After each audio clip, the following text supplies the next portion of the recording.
బారులు తీరిన వృద్ధులు, ప్రాణాలు కోల్పోయిన వృద్ధులు, పెన్షన్ కోసం అల్లాడిన వృద్ధుల జీవితాలను చూసాం. ప్రతి ఒక్కళ్ళు ఆగ్రహంతో మండిపడినటువంటి ఉదంతాన్ని చూసాం.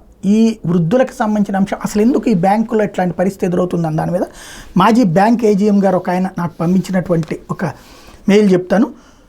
ఈసీ పెన్షన్స్ని బ్యాంక్ ద్వారా ఇవ్వమని చెప్పిన నేపథ్యంలో కింది చెప్పిన సమస్యలు వస్తాయి. ఒక రిటైర్డ్ బ్యాంక్ అధికారిగా చెప్తున్నా, వీటిలో దేనికి బ్యాంక్ స్టాఫ్ బాధ్యులు కాదు, కానీ వారిపై ఒత్తిడి వస్తుంది. ఈ నెంబర్ 1, ఈ అకౌంట్స్ అన్నీ నాన్ చెక్ అకౌంట్స్, అంటే విత్డ్రాయల్ ఫామ్ నింపి పాస్బుక్తో పాటు సబ్మిట్ చేయాలి. విత్డ్రాయల్ ఫామ్ ద్వారా తీసుకునే వాళ్ళు వాళ్ళే హాజరవ్వాలి.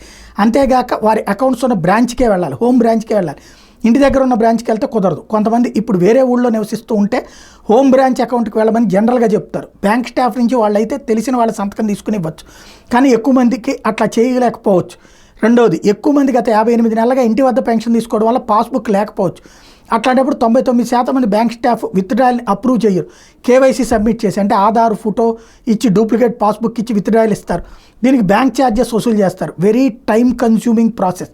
నెంబర్ 3, చాలా రోజులుగా అకౌంట్ ఆపరేషన్ లేకపోతే ఇన్ఆపరేటివ్ అకౌంట్స్ కేటగిరీలుగా మారుస్తారు. అట్లాంటి ఇన్ఆపరేటివ్ అకౌంట్స్లో డబ్బులు తీసుకోవడానికి మళ్ళీ ఫోటో, ఆధార్ కార్డు అన్నీ సబ్మిట్ చేయాలి. అంతవరకు సిస్టమ్ డబ్బు డెబిట్ చేయడాన్ని అలౌ చేయదు.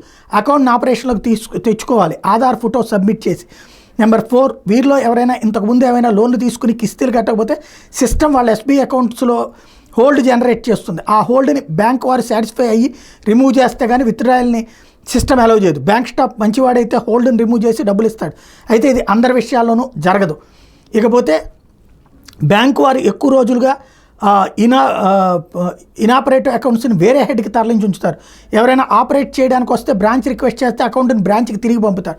అట్లాంటి కేటగిరీలో ఉన్న వాళ్ళ అకౌంట్ బ్రాంచ్కి తిరిగి డిస్ప్లే వచ్చే వరకు ఆగాలి. మ్యాక్సిమం 1 or 2 days పడుతుంది. ఇవి ఇనాపరేటివ్ ఎస్బీ అకౌంట్ అయితే బ్యాంకులో వచ్చే సమస్యలు ఇవి.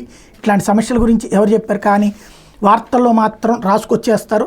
వాళ్ళకి ఇవ్వట్లేదు, వీళ్ళకి ఇవ్వట్లేదు అన్నటువంటి కోణంలో రాసేసి వాళ్ళని అన్యాయం చేశారు, వీళ్ళని అన్యాయం చేశారని రాసుకురావడం మాత్రం చేస్తూ ఉన్నారు. అసలు పాయింట్లు ఇన్నున్నాయి.